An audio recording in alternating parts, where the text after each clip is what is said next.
After a bit of break, now we are again back to tragedians of classical age. अपनी इससे पहले वाली video में मैंने यूरोपियन लिटरेचर के अंदर आप लोगों को सोफोक्लीज करवाया था. Along with Sophocles, there are two more tragedians. One is Euripides, and second is Aeschylus. So we are going to do both the writers today, and I told you that all the three writers of European literature, like tragedies, are known as father of Greek tragedies. So first father of Greek tragedy was Sophocles. We have done with it. Now we are taking the second father of a Greek tragedy, that is Euripides, and third is Aeschylus. So let's start with Euripides first. The time period of Euripides is 480 to 406 BCE. Okay, the time period of Euripides is 480 to 406 BCE, and he has written the total number of dramas, that is around 90 plays he has written in his lifetime. Out of that, only 18 plays are surviving. Only 18 plays are surviving. So out of 18 plays, there are only 2-3 plays which we have to read in detail. बाकी plays हमें detail में नहीं पढ़ने हैं, केवल 3-4 plays ही हैं इनके जो हमें डिटेल में पढ़ना है. बट हाँ, मैं आपको एक लिस्ट ऑफ 7-8 plays दूंगी जो काफी इंपॉर्टेंट है यूरिपिडीज के, according to the syllabus, according to your NET preparations, your other exam preparation if you are preparing for KVS and NVS and other competitive exams, तब भी यूरिपिडीज के प्लेस काफी important है. इसके मेन फीचर जो play का रहेगा, ठीक है, सबसे पहले आउट ऑफ द लिस्ट एक चीज और ध्यान रखो, ही employed Deus ex machina. He used Deus ex machina in all his plays. Okay, and now the list of his works. Then we will do all the works in detail. First work is Hippolytus. Second, Electra. Third work is Heracles. That is Hercules भी बोलते हैं इसको. Heracles or Hercules.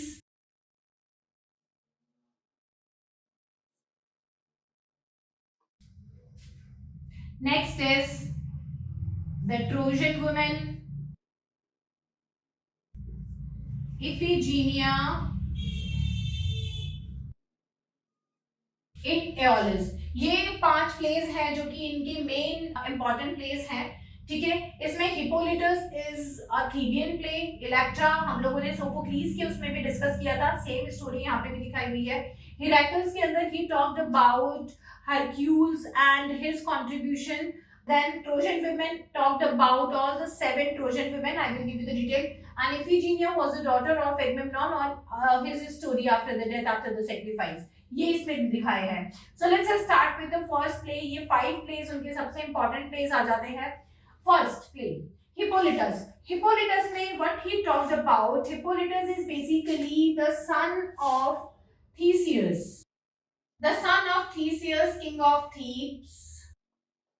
He is a very virtuous man, but the second wife of king of Theseus was seduced by his beauty, the body built up. He was very handsome, smart, young, brave boy. So she was basically infatuated to Hippolytus and tried to seduce him. But he knew that she was at the position of his mother. So he denied to get into the seduction. He refused to be with him, and because Theseus was very old and the queen was very young, so she wanted the physical pleasure with Hippolytus, which he denied.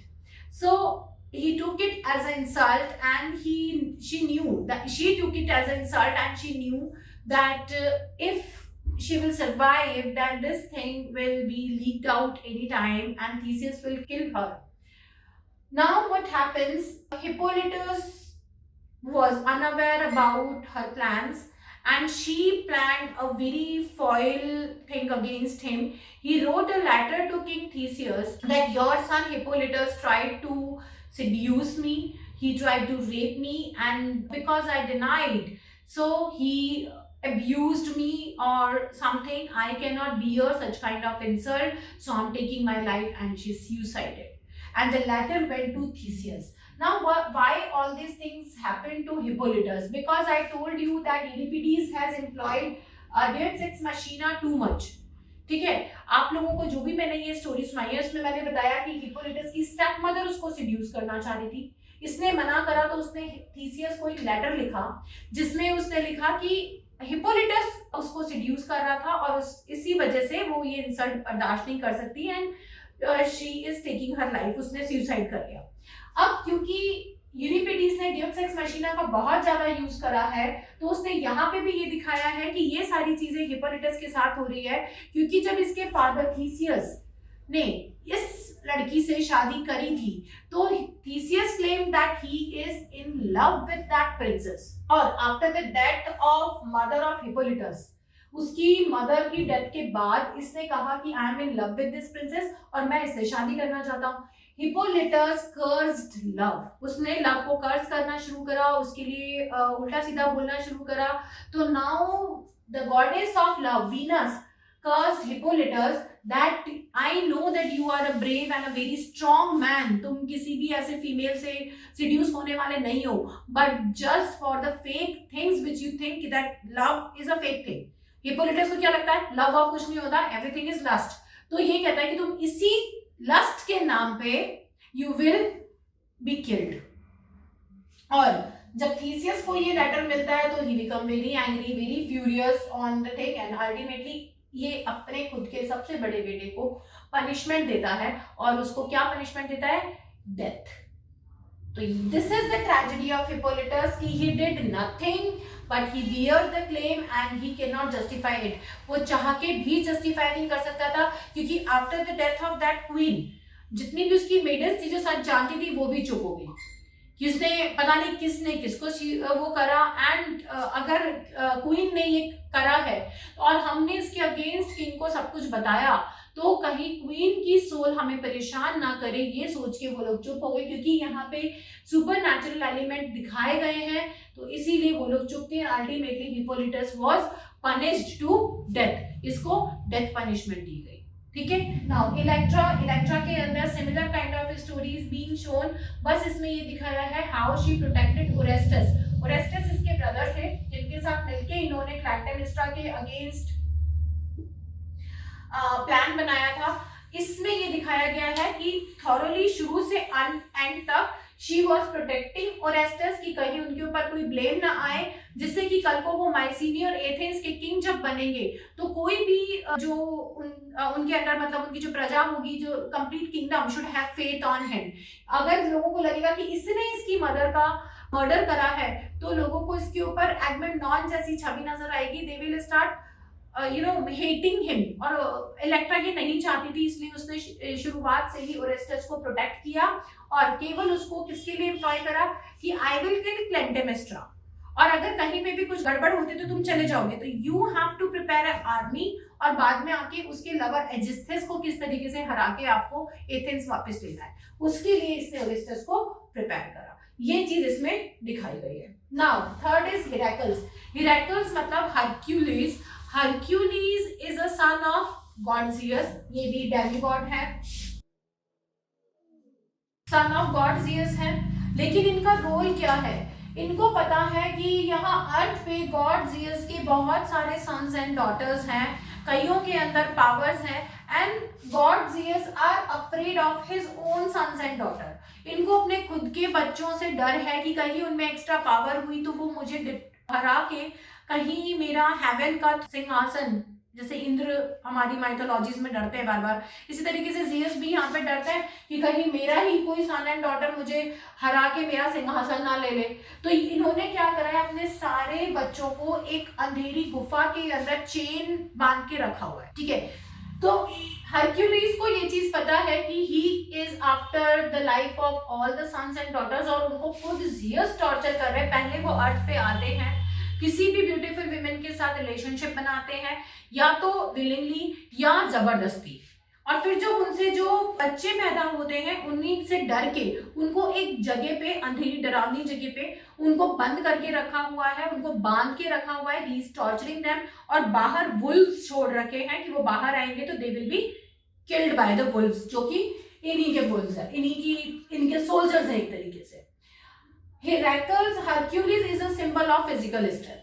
ये कहा जाता है कि Hercules physical strength के लिए symbolize है, आर्केटाइपल एक figure है जिसको हम बोलते हैं, जैसे हमारे हिंदू माइथोलॉजी में वी यूज्ड टू से अंगद का पैर, इतना शक्तिशाली थे वो कि अगर उन्होंने अपना पैर कहीं रख दिया तो कोई भी उसे हिला नहीं पाया था, पूरी लंका की सेना भी उसे हिला नहीं पाई थी, तो दैट इज अंगद का पैर। इस तरीके से हरक्यूलिस के हिसाब बोला जाता है अगर ये कोई चीज ठान के करने लग जाए तो इनको कभी भी इनकी लाइफ टाइम में कोई हरा नहीं पाया।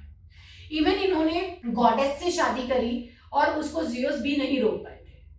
He used to wear the helmet which was made of the head of lion। और इस टाइम में BCs के अंदर जबकि लॉयंस की हाइट बहुत बड़ी होती थी, दे आर मोर डेंजरस, उनके जो टूथ्स होते थे वो बाहर तक निकले हुए दिखाए हैं। इट्स लाइक कि अभी जो हम लायंस देखते हैं उनसे बहुत बल्कि और वो दिखाया था, उसको हरक्यूल्स अकेले हरा देते थे। And he used to wear the helmet with that, ठीक है, वो उसका हेलमेट पहनते थे टू सिक्योर, क्योंकि कहते हैं कि शेर का सिंह का जो सिर होता है दैट इज लाइक वो हेलमेट का ही काम करता है, लोहे के हेलमेट की तरह काम करता है, उसको नहीं तोड़ा जा सकता था। He used to wear that. तो इन्होंने जब इनको पता लगा कि मेरे जितने भी step brothers and sisters Jews ने खुद ही इस तरीके से टॉर्चर कर रखे हैं, तो he take a mission to free all them, कि मैं उन सबको फ्री करवाऊंगा। जब ज़ियस को ये पता लगता है तो ज़ियस इसको रोकने के लिए इसके वाइफ और बच्चों को भी पकड़ लेते हैं, जेल में डाल देते हैं और वहां पे वुल्व्स छोड़ देते हैं कि अगर तुमने उन सबको छुड़वाया तो तुम्हारे वाइफ और बच्चों को कोई नहीं छुड़वा पाएगा। But he said I will free my brother and sisters and my wife and children, and तुम कुछ भी नहीं कर पाओगे, ठीक है। ये इनको चैलेंज करते हैं। Ultimately he lost his two of the kids but was able to save all the brother and sisters and his wife। अपने वाइफ और एक बेटे को ये बचा पाते हैं, बाकी इनके दो बच्चों की डेथ हो जाती है उस चक्कर में, और इनके ब्रदर एंड सिस्टर्स को बचा लेते हैं। तो this is the tragedy of Heracles. यहाँ पे इनकी जो ट्रेजेडी लिखी गई है उसमें हरक्यूल्स की डेथ नहीं दिखाई, इसलिए नहीं दिखाई, ओनली ये दिखाया है कि उसके साथ बुरा हुआ, उसके बच्चों की डेथ हो गई and that children were dead very badly by the wolves, उनको फाड़ देते, killed brutally by the soldiers of Zeus। तो Zeus खुद अपने बच्चों के साथ क्या कर रहा है, उस तरीके की ट्रेजेडी यहाँ पे दिखाई गई है, but he was not shown dead in the play, ठीक है, but it was a tragedy। अब यहाँ पे Zeus, उसके soldiers, उसके बाकी के gods का इन्वॉल्वमेंट है, तो यहाँ पे भी Deus Ex Machina का यूज हुआ है, ठीक है। इलेक्ट्रा में Deus Ex Machina का यूज मैंने नहीं बताया। यहाँ पे she used to call all the libation bearers. Libation bearers tragedy का ही पार्ट है ये, इसमें एक प्ले का है, ये इस नाम से भी है, द लाइबेशन बियरर्स। इस प्ले के अंदर बेसिकली इलेक्ट्रा अपने सारे ग्रीक गॉड्स एंड गॉडेसेस को याद करती है, उनको इन्वोक करती है, कॉल करती है। और ये जो लाइबेशन बियरर्स होते हैं, लाइबेशन बियरर्स कौन होते हैं, वो जो कुछ भी होने से पहले हमें सपनों में उसकी एक छवि दिखा देते हैं, ठीक है। इसको पता था कि क्लैंटेमिस्ट्रा, इसकी मदर भी गॉड्स को बहुत ज्यादा पूजती है, तो इस डर की वजह से कि कहीं मैं जो करने वाली हूं, मैं उनको मारने वाली हूं, ये लाइबेशन बियरर्स उनको सपनों में ये सारे साइंस ना दे दें, and she will be alert, और वो एजिस्थेंस को और खुद को बचाने के लिए कुछ ना कुछ तो करेगी। तो वो यहाँ पे सारे लाइबेशन बियरर्स को कॉल करती हैं, उनको टेम्प्ट करती हैं और ये उनको रोकती हैं कि चाहे कुछ भी हो जाए, I am on the verge of taking revenge. इनको बाउंड करती है किसी चीज से। तो यहाँ पे भी Deus Ex Machina है, इनको बाउंड करती है कि वो किसी भी तरीके से क्लैंटेमिस्ट्रा को ये साइन ना दे पाए कि उनको मारने के लिए मैं और ओरेस्टस कुछ कर रहे हैं। तो ये यहाँ पे Deus Ex Machina का पार्ट भी यूज किया हुआ है, और लाइबेशन बियरर जो इनका प्ले है उसके अंदर ये पूरा सीन भी दिखाया गया है, ठीक है। Next is Trojan women. Trojan women के अंदर इन्होंने 7 विमेन्स की बात करी है। जितनी भी ट्रोजन गर्ल्स थी, लाइक क्रेसीड, एंड्रोमेके। क्रेसीड कौन थी, जो ट्रोइलस एंड क्रेसीड में हम जानते हैं। Andromache is the wife of Hector, Helen was of Troy. Then wife of Priam, Hecuba, okay, Cassandra and Briseis was one of the finest priest along with Calchas. Calchas के साथ braces थी जिससे अकीलीज को प्यार हो जाता है और वो उसकी वजह से एगमेम्नॉन से भी लड़ता है। ये 6 विमेन है, इसके अलावा एक और लड़की वहां पे दिखाई है, ठीक है, that is Polyxena, the youngest daughter of Priam and Hecuba. ये 7 ट्रोजन विमेन है। ये 7 ट्रोजन विमेन ट्रॉय की विक्ट्री के लिए पूजा पाठ करती हैं, किस तरीके से अपोलो को इन्वॉक करती हैं, सारी चीजें करने की कोशिश करती हैं, कंट्रोल करने की कोशिश करती हैं, अल्टीमेटली फेस द ट्रेजेडी। कैसे ट्रेजेडी होती है, जो एगमेम्नॉन जब वहां पर आ जाता है तो that he killed Hecuba, he enslaved Andromache and Cassandra, Braces was taken up by the other ones, और वो पहले भी उसकी concubine बन चुकी थी Achilles की। Helen जो है that was also raped by Agamemnon and was given to Menelaus। और Polyxena was killed by one of the Marmadian soldier। Marmadian से कौन था? Achilles was the leader of Marmadian army। तो मार्मिडॉन्स के जो सोल्जर्स थे मार्मेडियंस, उन्होंने पॉलिक्सेना को पकड़ के उसका सेक्रीफाइस किया था एक्किलीज की जहां पे क्रिमेशन हुआ था वहां पे जाके, to take revenge and to give peace to his soul. ठीक है, तो यहाँ पे भी ड्यूअस एक्स मशीना भी है एंड साथ में tragedy of the 7 Trojan womens दिखाई गई है and they have been shown like very brave also. फिर आता है last play Iphigenia in Aulis. Iphigenia was the youngest daughter of Agamemnon and Clytemnestra. Agamemnon and Clytemnestra की सबसे छोटी बेटी है एंड एगमेम्नॉन इसको सेक्रीफाइस कर देते हैं to goddess Artemis, who is a goddess of wind.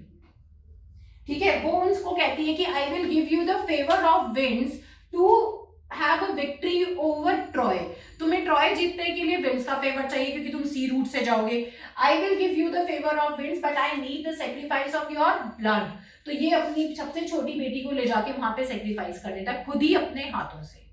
इस चीज का बदला लेने के लिए क्लाइटेमिस्ट्रा आफ्टर द वॉर 10 years के बाद इसको मार देती है। ठीक है, तो मार देती है और that is the father of Electra. Electra अपने फादर की डेथ का रिवेंज लेने के लिए क्लाइटेमिस्ट्रा को मारती है। ये भी story should be clear to you.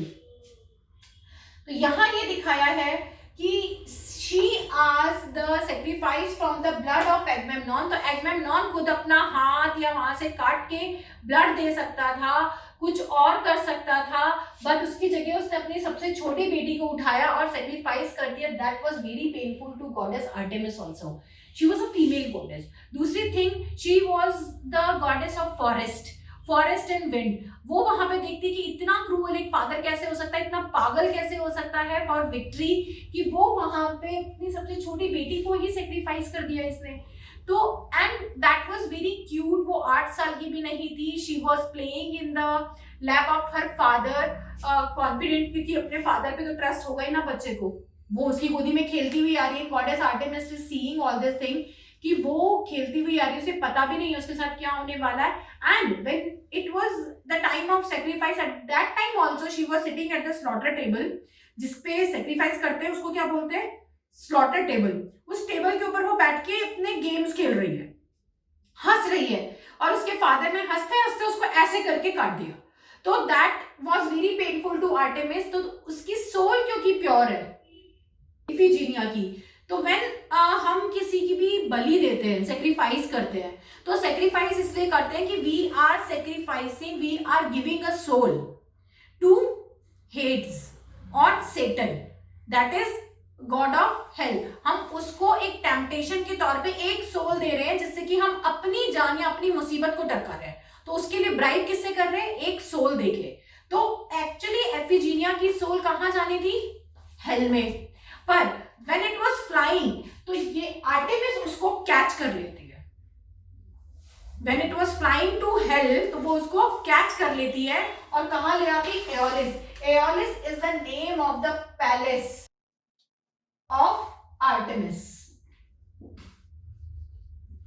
वो आर्टेमिस के पैलेस का नाम है। तो यहां पे ये दिखाया है कि she catch the soul, she bring it to Aeolis और वहां पे उसको क्या बना देती है, एक एंजल में कन्वर्ट कर देती है, अपने अटेंडेंट की तरह, एक फेरी, एक एंजल, बहुत प्यारी सी फेरी में कन्वर्ट कर देती है। And she gave pleasure, all kind of pleasure to the soul, कि ये वो डिजर्व करती है क्योंकि इस बच्चे को पता भी नहीं था किसके साथ क्या हो रहा है। So this is what the plays of Euripides are there। ये plays आपको समझने, इसमें मेन इंपॉर्टेंट हिप्पोलिटस है, इलेक्ट्रा है एंड आपका इफिजीनिया एओलिस है जो आपको समझना है, ठीक है। ये मेन प्लेस है इनकी। Now let me go to Aeschylus, let me rub it and then उसके बाद मैं आपको एस्चाइलस के प्लेस और दिखा देती हूँ, क्योंकि इसके अंदर हमारे 1 या 2 प्ले है जो हमें करने हैं, बाकी के प्लेस हमें एस्चाइलस में भी नहीं करना है। So just let me rub it and we will start Aeschylus here। Aeschylus. Now, our third writer, Aeschylus. Aeschylus is the third father of Greek tragedy, and इनका जो time period है that is 525 से 455 BCE. Okay, ये इनका time period है। इनके भी बहुत ज़्यादा works वगैरह नहीं है हमारे पास, क्योंकि इन्होंने भी around he has also written around 120 plays, जिसमें से जो सर्वाइविंग प्लेस है they are 15 are the most knownly surviving place. और he has not much use of Deus Ex Machina, but yes he also employed, सारे place में इन्होंने employ नहीं कराया, लेकिन हाँ in few plays he has employed Deus Ex Machina। ये Deus Ex Machina का कॉन्सेप्ट आया कहाँ से? ऑब्वियसली होमर से, ठीक है। इसीलिए जब हम प्लेटो वगैरह की जो आपने सीक्वेंस देखी उसमें जो उन्होंने क्रिटिसाइज कराए वो होमर को पहले कराए, इन लोगों को बाद में कराया, ठीक है। नाउ हिज वर्क्स जो हमें करने, इनका जो मोस्ट इंपॉर्टेंट वर्क है जो हमें पढ़ना है दैट इज प्रोमीथियस बाउंड। यहाँ पे हमें प्रोमीथियस का पूरा मिथ समझना होगा। What is Prometheus? Prometheus was another one of the titans जो कि ह्यूमैनिटी के लिए लड़ा था जियस और उसकी टीम के साथ, और उसने जियस के मना करने के बावजूद भी सन से, गॉड अपोलो से फायर चुरा के ह्यूमैनिटी को देती थी। उनको लगा कि ह्यूमैनिटी के पास फायर नहीं है, वो ठंड में रहते हैं, वो कच्चा खाना खा रहे हैं, अगर फायर होगी तो they can enlighten their homes, वो अंधेरे में रहते हैं आधा दिन, मतलब half day is in light and half day is in night, तो डार्कनेस के अंदर रहते हैं, उनके पास लाइट नहीं है, तो उनसे वो पेन देखा नहीं जा रहा था ह्यूमैनिटी का, क्योंकि गॉड ने ह्यूमैनिटी को 5 एलिमेंट्स प्रॉमिस किए थे, earth, water, sky, fire and air. ये 5 एलिमेंट उन्होंने, 5 एलिमेंट गॉड ने प्रॉमिस किए थे, लेकिन जियस ने क्या करा? फायर रोक लिया। कितने एलिमेंट्स रह गए? एयर उनको मिल रही थी, वाटर उनको मिल रहा था, अर्थ उनको मिल रहा था, स्काई उनको मिल रहा था, लेकिन उनके पास क्या नहीं थी? फायर नहीं थी। They were dependent on Apollo only. तो अपोलो और जियस यहाँ पे साइमल्टेनियसली साथ में फेवर में थे कि हाँ they will wait for me, और वो दिन रात अगर उनके पास, मैं जमीन पे ही आ जाऊंगा तो क्या होगा? वो मेरी पूजा करना बंद कर देंगे। तो इसलिए अपोलो ने और जियस ने सोचा कि इनको फायर नहीं देते, तो they will in the night when they will feel cold, when they will be in darkness, when they will be in fear, तो वो जियस को याद करेंगे, वो अपोलो को याद करते रहेंगे। बट प्रोमेथियस को लगा दिस इज इनजस्टिस, तो वो अपोलो से फायर चुरा के ह्यूमैनिटी को दे देता है, जिसकी वजह से जियस इसको पनिश करते हैं। अपोलो, जियस, जुपिटर, ये सारे मिलके इसको पनिश करते हैं, और इसको एल्प्स, एक जो यूरोपियन वी नो कि हमारे यहाँ हिमालय है, उसी तरीके से यूरोप के अंदर जो माउंटेन रेंज है वो एल्प है। एल्प्स के अंदर एक केव से रास्ता जो नीचे की तरफ जाता था बिल्कुल अंधेरे में, वहां ले जाके इनको चेन से बांध दिया जाता है, और इस तरीके की चीजें वहां छोड़ दी जाती है, सो दैट जो कीड़े मकोड़े हैं या चिड़िया है या कोई भी ऐसा एनिमल आएगा तो वो इनको बाइट करेगा। तो दैट इज अ पनिशमेंट कि तुमने ह्यूमैनिटी को फायर दिए, but now you have to spend your whole life in darkness, तो तुम्हारी पूरी लाइफ तुम्हें अंधेरे में निकालनी पड़ेगी। इस पनिशमेंट को लेके इनको एल्प्स के अंदर एक केव में बांध दिया था, क्योंकि he was also one of the titans. अब ये है Prometheus bound, that is the tragedy of Promethean, कि इन्होंने ह्यूमैनिटी को सेव करने के लिए एक स्टेप लिया, but the tragedy has happened to him. आपको भी पता है कि अनबाउंड भी लिखा गया है, प्रोमेथियस, द मॉडर्न प्रोमेथियस भी लिखा है शैली का, तो ये सारे वर्क जितने भी प्रोमेथियस से रिलेटेड वो आपको पढ़ने हैं। 3 वर्क है, प्रोमेथियस बाउंड ये रहा, इसके बाद Prometheus unbound, then again Prometheus bound and the modern Prometheus. ये सारे वर्क्स आपको देखने हैं, जो लिटरेचर के अंदर आगे आएंगे वो मैं डेफिनेटली आपको बताऊंगी, ठीक है। देन इसके बाद जो इनका वर्क आता है that is the libation bearers. अभी यूरिपिडीज में कराते टाइम मैंने आपको बताया था कि लाइबेशन बियरर्स जो वर्क है उसके अंदर क्या करा था, इलेक्ट्रा ने इन सारी जितनी भी ये एंजल्स होते हैं, जितने भी ये ओरेकल्स हैं, ओरेकल्स तो नहीं, एंजल्स और जो बियरर्स हैं, लाइबेशन बियरर्स जो सपने में साइंस देने का काम करते हैं, उन सबको होल्ड किया था, उन सबको टेम्प्ट किया था और बेसिकली उन सबको रोका था कि वो क्लेंटेमिस्ट्रा को सपने में या कोई साइन ना दे। वो पूरा का पूरा एपिसोड इसमें लिखा था एस्टाइलस ने, यहाँ से इंस्पायर होकर इलेक्ट्रा के अंदर केवल एक सीन दिखाया गया था। वो इस वर्क को मैं आपको ऑलरेडी यूरिपिडीज के साथ एक्सप्लेन कर चुकी हूँ, बट वर्क एस्टाइलस का है, ये कंफ्यूज मत होना कि मैंने वहां लिखा था तो वो वर्क उसका है। वो वर्क एस्टाइलस का था, यहाँ से अडॉप्ट करके एज ए ड्यूक्स एक्स मशीना की इलेक्ट्रा ने पहले लाइबेशन बियरर्स को एम्प्लॉय किया कि वो उसको सपना ना दे और फिर अपना पूरा प्लान एग्जीक्यूट किया। तो इलेक्ट्रा के अंदर स्टोरी पूरी इलेक्ट्रा की, केवल एक सीन दिया गया है, लेकिन लाइबेशन बियरर्स जो ये ड्रामा है इसके अंदर लाइबेशन बियरर्स की पूरी परफॉर्मेंस, कैसे उसको इन्वोक किया गया, क्या गाइडेंस दी गई, किस लिए उसको रोका गया, क्या चीजें बताई गई, वो सब इसमें दिखाया गया है। तो यहाँ ट्रेजेडी किसकी दिखाई है लास्ट में, क्लेंटेमिस्ट्रा, ठीक है। Obviously libation bearers are supernatural element, इनका कुछ नहीं होगा, बट किसकी ट्रेजेडी दिखाई है, क्लेंटेमिस्ट्रा एंड द मेडन्स, क्योंकि वो मेडन्स को भी कोई साइन ना मिले उसके लिए भी इनको रोक दिया था कि वो उसको क्लेंटेमिस्ट्रा को कोई इस चीज के लिए साइन ना दे कि हमें ऐसे ऐसे साइंस मिल रहे हैं गलत गलत, तो प्लीज आप केयरफुल रहो। तो उन सबको रोका गया था। यहाँ पे जो थर्ड इनका प्ले आएगा, प्रोमेथियस बाउंड लाइबेशन बियरर्स। सो जो थर्ड प्ले है इनका that is the Persians. Persians जो प्ले है इसके अंदर ये दिखाया गया है कि पर्शियंस में basically the son of Darius, Darius is the king जिसको अलेक्जेंडर ने हराया था, इनका बेटा है जेरेक्सिस।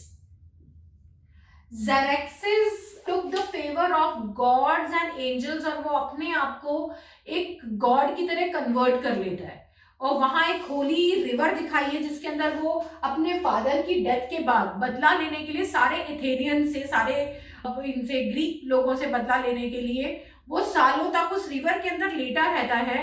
और उस रिवर के और जो जैसे हम लोग अपने यहाँ पे सेंट्स बोलते हैं जो उनको ब्लैक मैजिक आता है, जैसे ब्लैक मैजिशियंस जो होते हैं वो सालों तक उसके ऊपर पूजा करते हैं and he converted him into a kind of person who look very furious. वो अपने बाद फ्यूरियस लुक्स के लिए जाना जाता है। जिसने भी 300 या 300 रिटर्न्स मूवी देखी होगी उन्होंने जेरेक्सिस का फिगर देखा होगा, लेकिन इसने सिर्फ अपने लुक्स को फ्यूरियस बनाया था, ये इमॉर्टल में चेंज नहीं हो पाया था। बट इसने डिक्लेयर करा था कि मैं इमॉर्टल हूँ। He used to wear so much of the gold और वो बिल्कुल गॉडिश लुक बना के ये लोगों को डराता था। तो दैट इज द पर्शियन की यहाँ पे जेरेक्सिस का दिखाया है कि Xerxes after converting himself he came there to take revenge for the death of Darius और उसने सारे एथेनियन सिटीज जिसके अंदर Sparta, Athens, Greece, Myrmidons, Ithaca, इन सबके ऊपर मिलकर अटैक किया था, ठीक है। नेक्स्ट यहाँ पर आ जाएगा आपका नेक्स्ट प्ले आएगा The Orestia. The Orestia. Orestia is again the story of Orestes कि after the death of Clytemnestra, Orestes जो है वो वहां से भाग गया था इलेक्ट्रा के ऑर्डर पे और वहां से भाग जाने के बाद वो वापस अपनी एक आर्मी तैयार करता है, आता है और किस तरीके से एजिस्थस जो कि lover of Clytemnestra, Aegisthus was the lover of Clytemnestra and cousin of Agamemnon. Agamemnon ने क्या किया था, Agamemnon ने इसके फादर को इसको मैनिपुलेट करके इसी से इसके फादर का मर्डर करवा दिया था। इसको ये लालच देके कि वो थ्रोन तुम्हें मिल जाएगा और बाद में इसको निकाल दिया ये कहके कि ये मर्डर हिज फादर। तो इसने दोनों तरफ से चीट किया था। तो he wanted to take revenge from Agamemnon. इसने देखा कि क्लेंटेमिस्ट्रा भी रिवेंजफुल है क्योंकि उसकी डॉटर एफिजीनिया को मार दिया था, तो he shake hand with Clytemnestra and it become 10 years की एगमेम्नॉन आया ही नहीं था, तो इनका अफेयर स्टार्ट हो गया था, जिसके बारे में ओरेस्टस और इलेक्ट्रा दोनों को पता था। तो उनको लगा कि ये इस वजह से मेरे फादर को किल कर रहा है, ठीक है। दो दे नो कि Clytemnestra was very sad about Iphigenia, but Electra और ओरेस्टस इस चीज को एक्सेप्ट नहीं कर पाए कि मेरे फादर का मर्डर मेरी मदर ने कर दिया, because they started taking Aegisthus responsible for that, ठीक है। इसमें सिर्फ इतना ही दिखाया है, द रोल ऑफ ओरेस्टस, कैसे वो भाग जाता है, 7 साल रहता है, अपनी आर्मी तैयार करता है, फिर एजिस्थस पे आता है और उसको हरा के वापिस अपना एथेंस का किंगडम खुद लेता है, and he become the king Orestes, okay. Next इनका जो प्ले है दैट इज द सप्लायंट। ये जो सप्लायंस है वो इतना इंपॉर्टेंट प्ले नहीं है, इसको हम छोड़ सकते हैं। That is all about the history of Athens and all, जितने हम अभी तक कर चुके हैं उसमें वही सारी चीजें हैं। बट हाँ, एक जो मेन प्ले है that is 7 against Thebes. 7 against Thebes, ये प्ले बहुत इंपॉर्टेंट है। इसमें ये दिखाया गया है कि after the death of Oedipus, उसके जो बच्चे हैं they all are fighting for the throne of Thebes. यहाँ पे क्रियोन का जो कैरेक्टर था आप लोगों को याद होगा, जो अंकल है इन बच्चों का, और एक तरीके से you can say the brother of Jocasta. तो ब्रदर ऑफ यूकास्टा यहाँ पे इन बच्चों को भड़काता है, आपस में लड़वाता है, so that they all can die and his son can sit on the throne of Thebes। तो यहाँ पे स्टोरी दिखाई है उनकी, तो that is the 7 against Thebes. वो 7 में कौन है? All the sons and daughters of Oedipus itself, ठीक है, ये यहाँ दिखाया गया। तो these are the playwrights and play. मैंने इसके अंदर आपको तीनों ट्रेजेडीज करवा दिए हैं। अपनी नेक्स्ट वीडियो में I am going to come with the comedians Aesop and Aristophanes. Aristophanes और एसोफ के प्लेस हम लोग करेंगे, दोनों कॉमेडियंस को फिनिश करेंगे, and with that the classical as of Greek literature will be finished. After that we will go for the next stages. Okay, so see you in the next video. Bye, take care guys.